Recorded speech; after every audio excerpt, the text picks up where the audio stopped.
Assalamualaikum warahmatullahi wabarakatuh.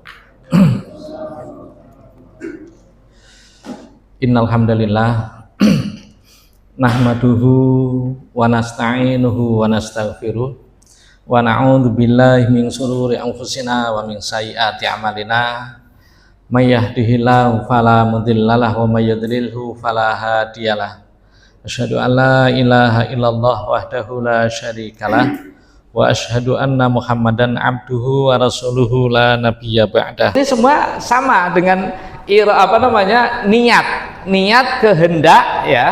Nah, sekarang yang iradah, kemauan, menghendaki, arada yuridu, iradah. Surat ke-11 surat Hud ayat 15-16.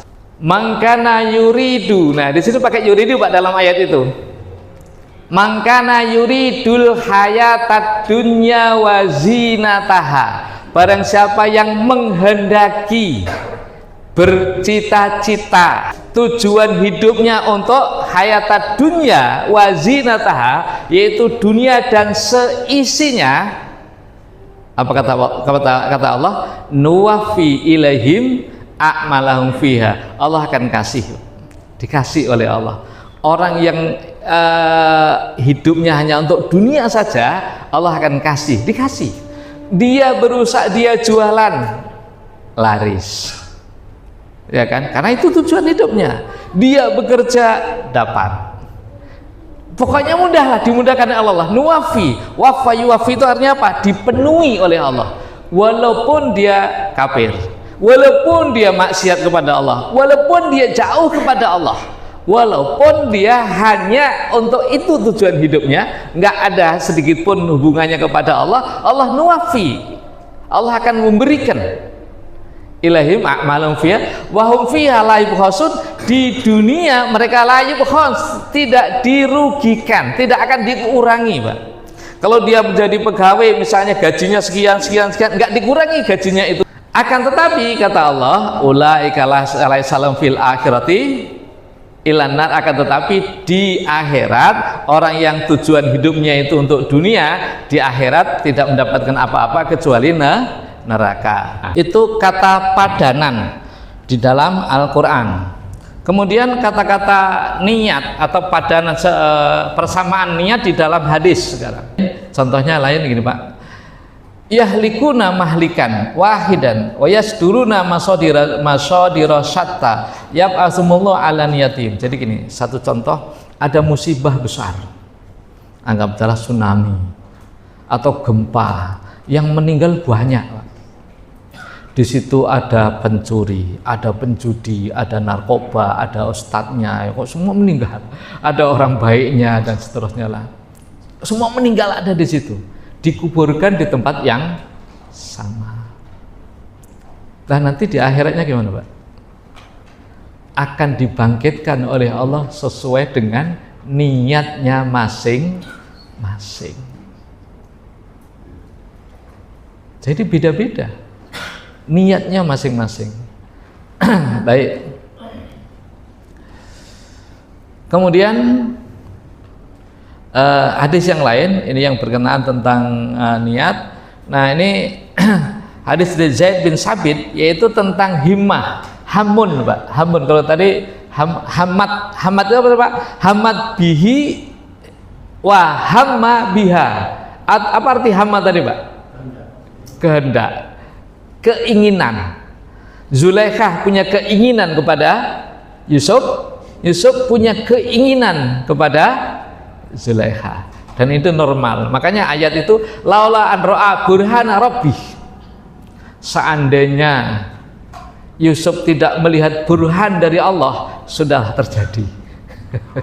Kira-kira gitulah. Cuman Allah memberikan burhan, ya, tanda-tanda.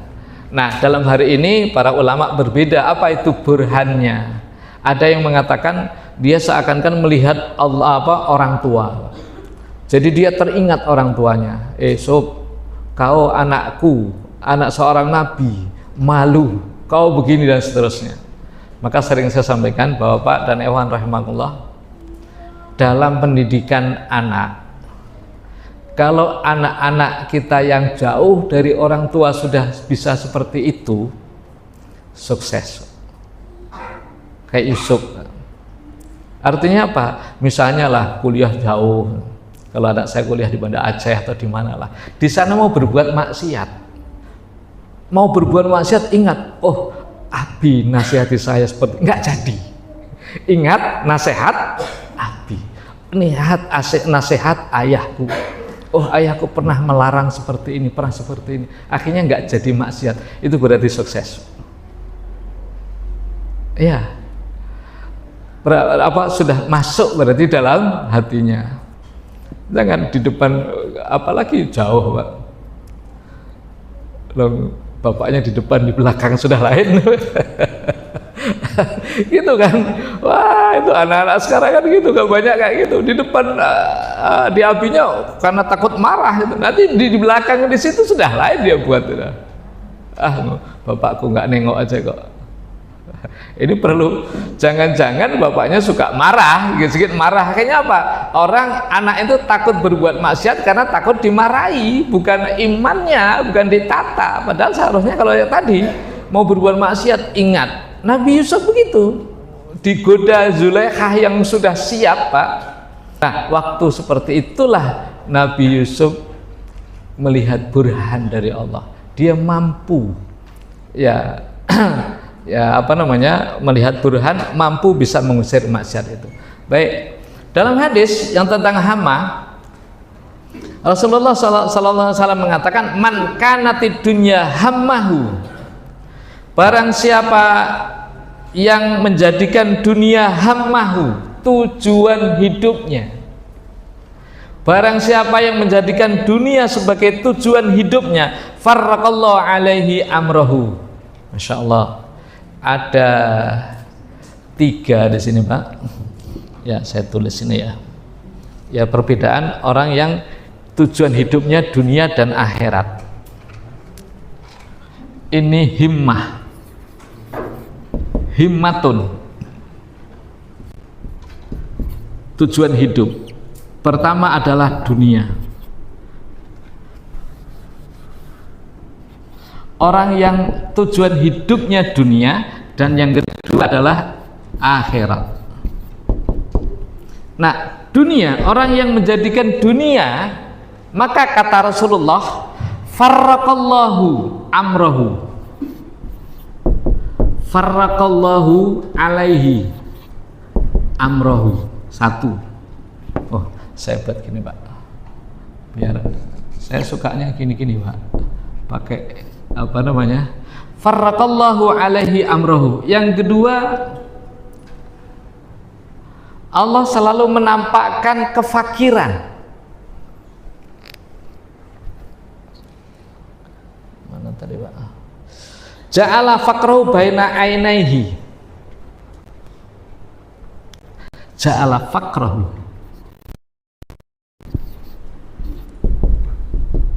baina ainaihi. Yang ketiga, Allah akan memberikan dunia. Nah, yakti dunia.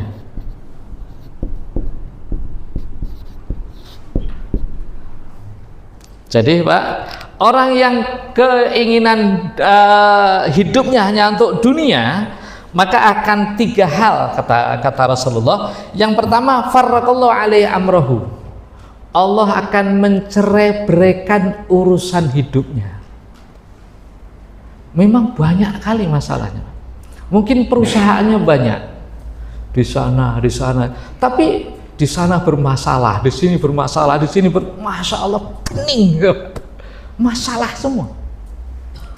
Bercerai-berai urusannya, bermasalahnya terus, sengaja oleh Allah. Kenapa? Memang urusan dunia saja, Allah nggak menolongnya. Barang siapa yang dunia sebagai tujuan hidupnya, farraqallahu alaihi amru, Allah akan mencerai-beraikan urusannya. Banyak kali permasalahan yang tidak selesai. Yang kedua, waja'ala faqrahu, dan Allah menjadikan fakir di antara kedua matanya. Maksudnya apa, Pak? Pikiran ini di sini kan antara dua mata itu apa, Pak? Mikir kan? Bayangannya itu fakir miskin terus Pak. Nanti kurang, fakir itu artinya kurang terus. Wah ini sekolah segini, untuk anak segini, pokoknya terus kurang terus Pak. Sudah menurut orang nengok kayaknya enak lah, tapi masih kurang juga dia. Ditengok orang kayaknya dia jauh lebih enak dari saya lah, misalnya gitu lah. Tapi dia sendiri dia merasa kurang ini, Masya Allah. Dan kata Rasulullah, walam ya'ti minad dunya illa ma kutiba lahu, dan dia tidak akan mendapatkan dunia kecuali yang sudah ditentukan oleh Allah. Ya itu saja. Berbeda dengan yang kedua, barang siapa wa man kanatil akhiratu niyatahu, barang siapa yang tujuan hidupnya itu untuk akhirat, jama'allahu la amrahu, maka Allah akan mengumpulkan urusannya. Jauh di sana di sini banyak urusan Pak, tapi semuanya selesai. Senang. Semuanya bisa diselesaikan, membahagiakan. Bahkan di sana sukses, di sini sukses, usaha di sini lancar, di sini Masya Allah semuanya. Terus waja'ala ghina fi qalbi, dan Allah merasa menanamkan dalam hatinya itu merasa cukup. Ghani itu kaya itu artinya apa Pak? Cukup Pak. Alhamdulillah. Jadi selalu merasa cukup dalam hidupnya. Terus wa atat dunya wa hiya raghimah, dan Allah akan memberikan dunia padahal sebenarnya dia tidak begitu peduli dengan dunia itu. Tapi Allah ngasih terus. Baik Bapak dan Ibu rahimakumullah, coba saya kasih batasan sekarang. Kayak mana sih batasan orang yang menginginkan hidupnya dunia dan akhirat itu batasannya apa sih? Kan kadang-kadang kan nggak ada batasan. Oh jangan-jangan saya ini hidupnya untuk dunia aja, nggak dapat apa-apa, udah capek. Seperti apa sih batasannya?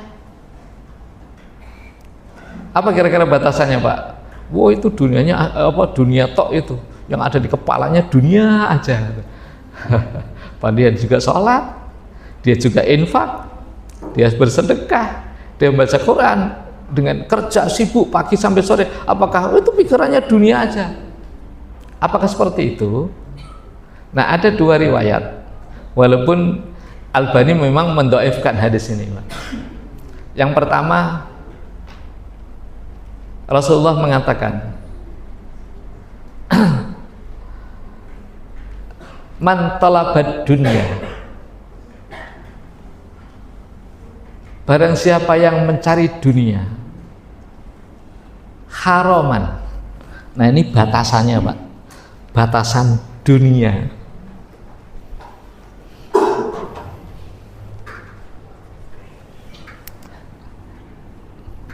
Pertama haraman, mukathiron, mufakhiron, muraiyan, ya haraman, ya terus mukathiron, mufakhiron, muraiyan. Barang siapa yang talabud dunia, mencari dunia, kerja Pak, kerja. Ini batasannya Pak. Jadi sebagai batasan ukuran kita, saya ini kira-kira hanya untuk dunia saja atau gimana? Nah ini batasannya Pak. Yang saya pahami ini sebagai batasan. Pertama apa? Haraman.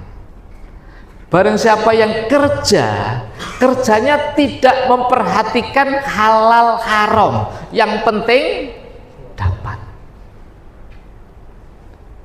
Nggak mau tahu ini milik orang, mendolimi orang, yang penting dapat haraman.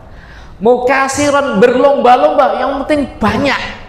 Kasir, lomba-lomba tuh banyak. Oh serakah artinya Pak. Sudah haram, serakah. Mufakhiron, bangga, sombong. Artinya apa? Ingin harta banyak karena ingin sombong.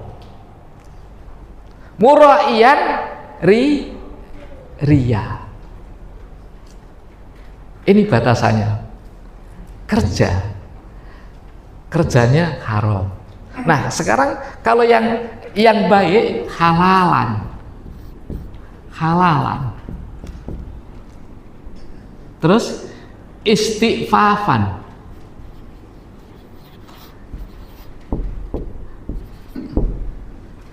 Kalau ini 1, 2, 3, 4, Pak. Kalau ini saya ginilah. Ini sebentar, saya pecah, Pak. 1 halalan. Yang kedua istighfafan anil mas'alati. Terus yang ketiganya sa'yan li ahlihi.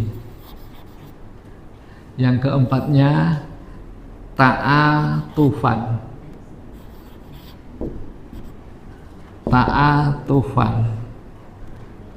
li jarihi. Nah, ini bedanya, Pak. Ini batasannya. Yang kedua, kalau yang ini jelas, ini hadisnya gini, Pak. Mantolabadunya haraman mukasiron mufakhiron muraiyan laqiyallahu tabaraka wa ta'ala wa huwa indah wa huwa ghadab, istilahnya wa huwa ghadban. Barang siapa yang mencari dunia dengan tidak memperhatikan halal haram atau dengan cara yang haram, mukasiron, berlomba banyak-banyakan, istilahnya serakah dan sombong, ria, maka nanti di akhirat dia akan bertemu dengan Allah dalam keadaan marah. Nah, yang ini barang siapa yang mencari dunia halalan, halal, yang nggak halal nggak mau, hati-hati. Istighfafan alil mas'alah. Istighfaf itu afif, iffah. Apa iffah, Pak? Iffah, istighfafan alil mas'alati, menjaga diri dari meminta-minta. Kerja biar gak mengharapkan orang lain, nyadong. Dia kerja mencari dunia dengan cara yang halal, tujuannya, niatnya, itu kembali kepada bab niat ini, Pak. Niatnya adalah untuk menghindarkan diri dari minta-minta, sa'yan li ahli, dan niatnya untuk memberikan kepada keluarganya, ngasih makan untuk keluarganya, ta'atufan li jari, dan dia lembut dengan tetangganya. Maksudnya apa? Caranya halal, kemudian menjaga harga diri, terus untuk keluarga dengan tetangga tidak sombong, tidak angkuh, tidak apalagi, Pak, suka marah, tapi tetap lembut dengan tetangga sikapnya. Nah, laqiyallahu, maka dia nanti di akhirat akan bertemu dengan Allah dengan wajah yang berseri-seri. Ini batasannya. Nah, kemudian ada satu hadis yang agak panjang. Pada satu hari Rasulullah sedang duduk-duduk dengan beberapa sahabat di pagi hari, pagi-pagi buta. Ada anak muda, badannya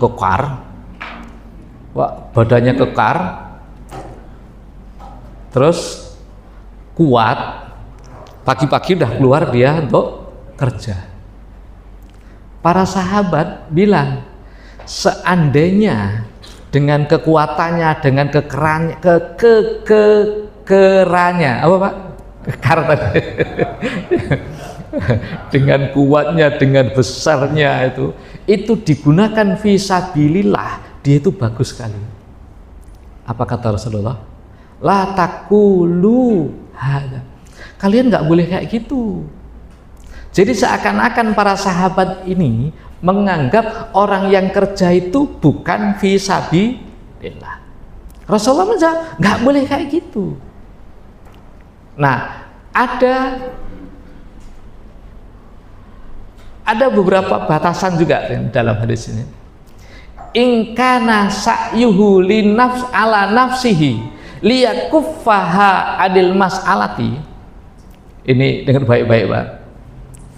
Kalau anak muda ini berusaha, ingkana sa'yuhu atau ingkana yas'a, kalau dia berusaha, bekerja ala nafsihi liyakuffa anil mas'alati, bekerja karena untuk menghindari dari meminta-minta, mengemis, dia kerja. Kalau nggak kerja, minta sama orang. Dia kerja karena apa? Niatnya, ini niat, kembali lagi, niat ini. Niatnya adalah untuk menjaga harga diri supaya tidak minta-minta. Satu, wa yughnihim anin nas, dan merasa tidak apa maksudnya? Yughnihim anin nas, tidak menggantungkan hidupnya kepada orang lain. Maka dia bekerja. Wa huwa fisabilillah, maka dia fisabilillah. Pak. Jadi ukuran fisabilillah. Tapi dia sholat ya, dia orang Islam ya, bukan orang non muslim. Yang penting dia untuk menjaga diri nggak minta-minta, terus untuk keluarganya itu dianggap fisabilillah. Enggak, dia orang Islam, kerja, anggap aja lah kita misalnya. Kenapa kamu kerja? Saya bekerja, satu, supaya saya tidak mengharapkan orang lain. Saya nggak minta-minta sama orang lain, saya bisa mandiri. Yang pertama. Yang kedua, ingkana yas'a liwalidai dhaifaini, apabila dia berusaha bekerja untuk kedua orang tuanya yang sudah lemah, untuk kedua orang tuanya, au dzurriatan di'afan, atau untuk keturunannya, untuk anaknya, yukafihim wa yughnihim, mencukupi mereka dan membuat mereka kaya, fisabilillah, itu termasuk fisabilillah. Tapi kata Rasulullah, ingkana sa'yuhu mufakhiron mukasiron wa huwa fisabilis syaiton, akan tetapi kalau dia kerja niatnya untuk sombong, bangga-banggaan, maka berada di jalan setan, kata Rasulullah. Nah, ini kembali kepada niat. Misalnya ini contoh, orang kerja keras, pengen apa? Misalnya apa? Saya pengen punya rumah yang besar. Ya, saya kerja keras pengen rumah yang besar. Ini kira-kira dunia atau fisabilillah, Pak? Untuk itu karena niat dunia atau di jalan Allah, Pak? Niatnya ingin punya rumah besar. Gimana, Pak? Dunia? Enggak lah. Kan rumah, kan niat kan di sini. Dengan rumah, lah kan Rasulullah aja dibilang, Pak, siapa? Ada seorang sahabat yang pernah bertanya kepada Rasulullah, jalan keselamatan, ya kan? Satu diantaranya, amsik alaika lisanaka, jaga lisan. Yang kedua, ittasika baituka, luaskan rumahmu. Disuruh luas loh, Pak, suruh besar rumahnya. Kenapa? Karena dengan rumah yang besar minimal, ya kan, kita ibadah nyaman, anak bisa main-main, ya itu diantaranya, ya kan gitu. Tergantung niat. Wah, saya pengen punya rumah besar supaya apa? Ingin sombong. Nah, itu beda. Niat kan di sini. Tergantung niat. Saya punya apa namanya? Saya ingin bekerja keras, saya ingin punya mobil, misalnya, mobil yang bagus. Ini tuh dunia atau akhirat, tak? Tergantung niatnya. Ya kan? Kan termasuk sa'adah tuh, ya termasuk sa'adah di dunia, orang yang bahagia itu satu, mendapatkan zaujah solehah, istri yang solehah. Masya Allah, istri solehah itu qanaah, dikasih duit 100.000 mau, 1 juta mau, 50 mau. zaujah solehah, itu alamatus sa'adah Pak. Yang kedua, baitun soleh, rumah yang soleh. Memang di sini luas ini nggak mesti harus besar Pak. Sebetulnya kalau sudah cerita rumah itu, intinya itu di dalamnya rumah itu baiti jannati. Ini penting Pak. Baiti jannati. Anak itu kerasan di rumah. Permasalahan semuanya selesai di rumah. Nggak mencari solusi di luar. Istri keluar, punya masalah keluar. Jadi rumah kayak neraka jadinya. Baiti jannati itu tenang. Di dalamnya ada baca Quran, dalamnya sholat tahajud, dalamnya dan seterusnya. Itu bisa baiti jannati. Apalagi kalau lebih besar kan lebih baik kan gitu kan. Kemudian markabun soleh. Markab apa? Kendaraan yang soleh. Itu termasuk sa'adah Pak. Coba bayangkan Pak, mau taklim, sudah mau isya, waduh mogok pula sorong berkeringat. Jadi artinya apa? Yang soleh-soleh ini tergantung niat. Saya dulu pernah ditanya Pak, adalah bapak-bapak, wah sekarang ini para ustadz ini sudah berlomba-lomba dengan dunia. Ngomong sama saya, kan saya ustadz juga. Loh, kok bisa? Itu nengok keretanya bagus-bagus. Loh, ustadz apa keretanya nggak boleh bagus? Coba kalau ustadz keretanya nggak bisa digas, waduh, jamaah jamaah sudah mau pulang, ustadznya baru datang. Tergantung niatnya masing-masing, dan itu semua nanti akan dibangkitkan oleh Allah sesuai dengan niat kita masing-masing. Jadi boleh saja. Jadi ini ada ada batasannya Pak. Batasannya apa?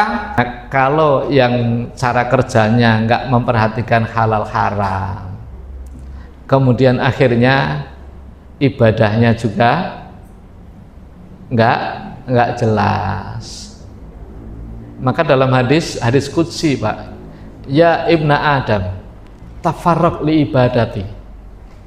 Wahai ibnu Adam, sempatkanlah kamu untuk ibadah kepadaku, kata Allah. Maka amla'u qalbaka ghina, maka akan saya isi hatimu dengan ghina, itu artinya kecukupan, dengan kekayaan. Wa asadu faqru, dan saya tutup kefakirannya. Jadi maksudnya kata Allah dalam hadis qudsi, wahai anak Adam, beribadahlah kepadaku, akan saya tanamkan dalam hatimu selalu merasa cukup, dan akan saya tutup kefakiran. Kefakiran apa? Rasa ketidakcukupan.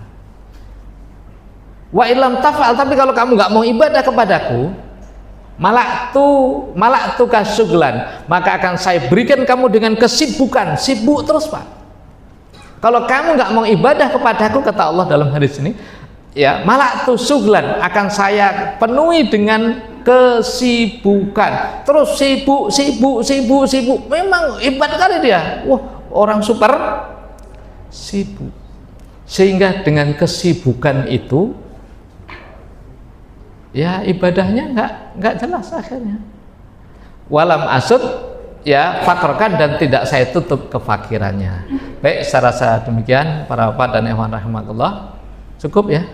Sekian, kurang lebihnya maaf. Kita akhiri dengan doa kafarul majlis. Subhanakallahumma wa bihamdika asyhadu an la ilaha illa anta astaghfiruka wa atubu ilaik.